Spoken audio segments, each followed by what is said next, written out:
Now to a story that will warm your heart, because there is proof of just how generous all of you are.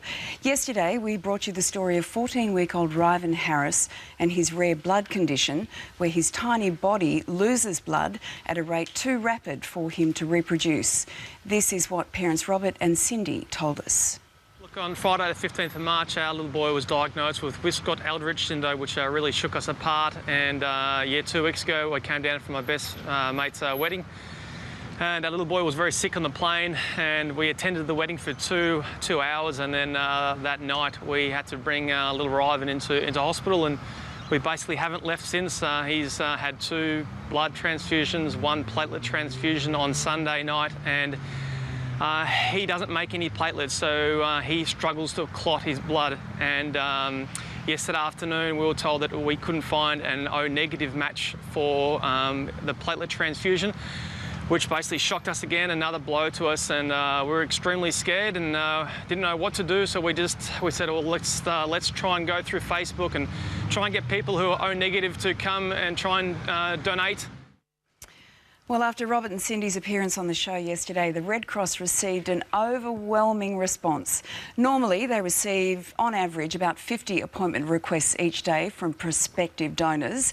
But by lunchtime yesterday, all of you had poured your calls into the Red Cross, and they'd received more than 500 appointment requests. Well, Kathy Boland from the Red Cross joins us now. Kathy, of course, this is a heartbreaking situation for Ryven and his family, but it's also one of hope. Based on yesterday's response, you must be thrilled. Oh, your audience is amazing, Lisa, and it's really about the strength and response of Australians to people in need.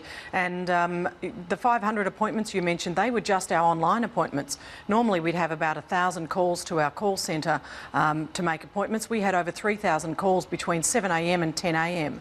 yesterday. So a lot of those transferred into calls from calls to appointments as well. And that did mean quite a wait for some of the people who responded, and we would like to say we're sorry if you had to wait.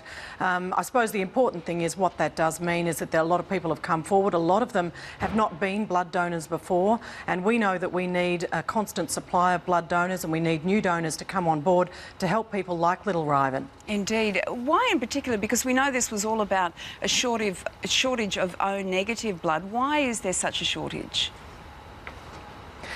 Well, it was actually particularly about platelets. There's 2 things to say. One is O-negative's the universal blood type, and anyone who needs blood can have that. So that's always in demand. So people who have O-negative blood can only receive O-negative, but anyone else in an emergency can have it. So it's always in demand. For little Ryven, he needs platelets as well. And platelets are a very special blood product, and they only last 5 days. So we can't put them in the fridge or freeze them. They've got to be fresh, and after 5 days they have to be discarded. What that means is we can't stockpile them.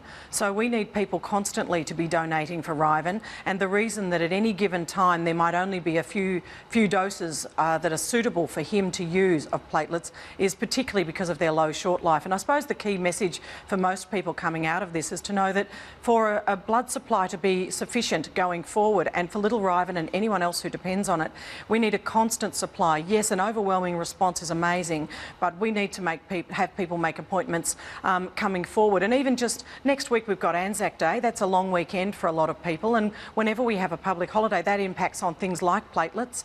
And we've got still over 1,000 appointments available between Thursday and Sunday of next week that we need to fill around the country. Kathy, it is a very good news story that we're able to help Ryven, but it is very important that people continue to donate, and we do thank you very much for your time this morning. Thanks, Lisa.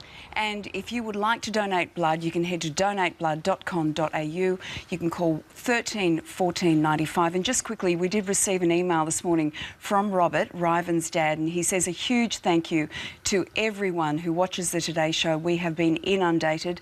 Baby Ryven is still sick, with further transfusions last night and this morning. However, with the generosity and support of the wider Australian community, we are confident of getting through this. So that's from Robert and Cindy for baby Ryven. Thank you, everyone.